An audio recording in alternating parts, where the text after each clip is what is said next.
Good morning, mapagpalang araw sa inyong lahat. Naimbag na bigat kanyayo mami na po, ligiti kay Lokanuak. Ngayong araw o tatangal daw apo. Aldaw ti pinagarbes mi manan. So dati na ispatak nga si datoy. Ati na. Ano nga tayo mayalo toy, mabalen. Ni masato yalo, tinola na, wan manok na, tinay masato. Basta dati sardinas, importante, dati asin, sibuyas, na masatan. Ang ganda guys, tingnan nyo. Isang puno pero tatlo yung sanga. Tapos lahat ng yan, tingnan nyo. Lahat ng yan, syempre, meron bunga. Sulit talaga guys. Pagka ganito yung tanim mo sa bukid. A few moments later. Guys, kahit mainit, nanonood lang ako. Na-speechless kaya tawgar. May padilat na kamo. Guys, sa mga mga pinulot natin. So mga pinulot natin, hindi yan masasayang guys. Pwede natin ipasubo ulit yan para maging buto-buto na lang. Ulit, tingnan nyo guys, pwede naman pala yan. Tsaka hindi naman natin masasabing puro pulido yung ginagamit kasi makina yan, machine yan. Kailangan din na naman natin na tayo yung mag-adjust o kumontrol niyan. Tayo pa rin nasusunod. Kaya yan. So iniintay na tayo dito guys. Ito na yung mga finished product na tumitimbang ito talaga. Nung tinimbang ko to is maabot siya ng 85 kilos. So guys, may pinapakita ko sa inyo. Yeah, lakad-lakad lang tayo. Alam naman natin ang init dito. Guys, napakainit. Sobrang init. So namumulot tayo. Yan yung mga pwede natin. Wow! So ipapakita ko dito guys yung harvester namin na Turing hanga niya. ay double purpose ito. Maaari natin gamitin sa pangpalay, pwede rin natin sa mais. Kaya ito ginamit natin Double sa pang-mais. purpose ang mais Basta importante ay maayos yung mga gamit sa loob. Walang mga lubak or yung mga pudpud na gamit. Tsaka yung mga kailangan, fix na fix pa rin. Mga bago lagi. Chine-check naman natin yan kung pangpalay yung gagamitin natin. Tsaka naka-improve na, naka-upgraded na yung mga matitibay na gamit. Ayan guys, meron tayong mga gamit dito. Mas mahaba na yung ngipin niya dito sa baba. Ayan, pangpalay pa rin yung nasa taas. Basta importante, yung nasa loob ng gamit na yan ay pwede siya pang mais at saka pang palay. Pero overquan na siya, yung mga oversize na. Kasi alam niyo naman natin na medyo matigas talaga ang mais. Kaya medyo kailangan matitibay at oversize na malalaki yung gamit. So guys, yun na nga. Pupunta na tayo doon para mag-akot. Dahil napupunan na tayo, tampak na tayo niyan. Let's go na tayo sa pag-hakot ng mais. Abangan nyo guys. Paano tayo kalakas magbuhat ng 100 kilo. Stop it. Get some help. May gagamba daw dito. May mga kasama kong malalakas.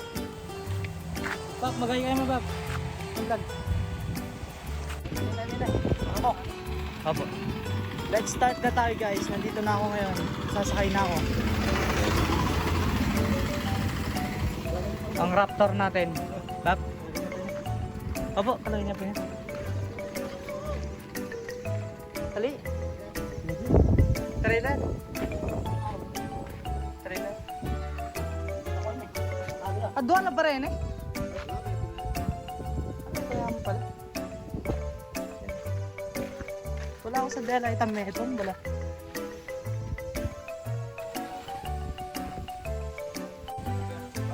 Guys, sasakay na tayo ngayon dito sa Parmal. Ang Raptor natin sa bundok. Ano ba? A little longer than a few minutes later. So guys, bibigyan na tayo ngayon. Alam naman natin lahat ng mga Tagalog din, lalo na dito. Ang kinabubuhay natin sa Tarlac, ay ang pagsasaka. Ayun na rin yung mga lagisnan ko guys. Hindi na naman natin kahit mainit, banan. Buhat dito, syempre sa Ilocano, bagkat bijay. So, paa naman, buhat may kaya tagar. Gin mo yung katapat na yun, pang palako pagan. Hey! Magkasakit ni George, oh. Pero walang susulo.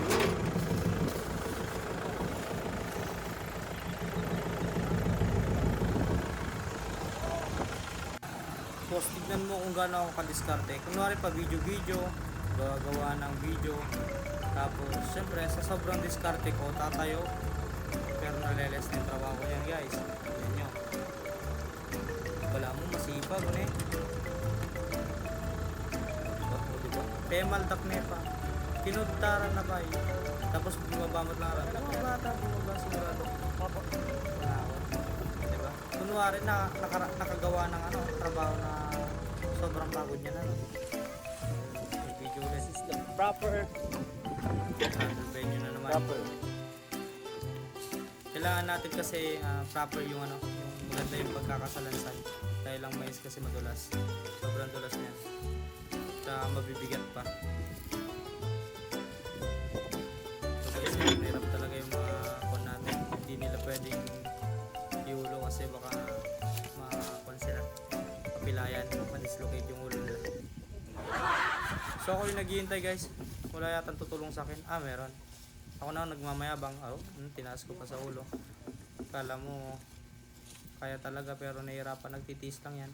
Tapos finish pa oro. Kala mo basic boy. Basic guard. Kailangan huwag tayo masyado kailangan may disiplina din tayo sa pagbubuhat ito. Kasi hindi basta-basta. Kasi nasa 80 kilos yan. 80 pataas yata ang alam ko. So guys, ito meron pang dito. Kulang pa yung karga natin.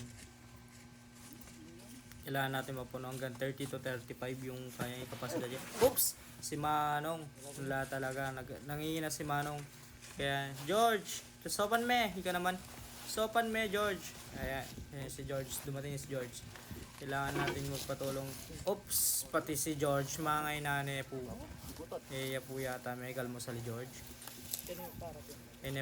Nepo aguguyod. Madi na maguyod-guyod. Kabsat. Pero, ajay mat palastog na talaga ma. Talaga bilib mat ka nung madagi dyan magkakaduanan na po ni. Nyamat nyama na magbuhat Ay, na. 30. So yun, hindi mo pinansin. Kunwari, ala nang ikit. Okay. Let's go na guys. Let's go na tayo sa i-deliver na natin to. Sakto na yung natin. So ngayon, di-deliver na natin kay Mr. Buyer. Nga pala, sa hindi pa nakakaalam guys, sa di-deliver namin or harvest namin ngayon ay mais na pula. Ibig sabihin, pagkain po ito ng mga manok, bibe. Ginagawa din pong bipids ng mga baboy, mga ganyan. So guys, kala nyo marami yung mga harvest natin. Sa totoo lang guys, mura lang yung mga timbang nito. Kung magkano lang yung mga timbang nito. Tsaka lumalaban na parang tumabla lang yata tayo sa expenses. Lahat-lahat ng gastos na tumabla.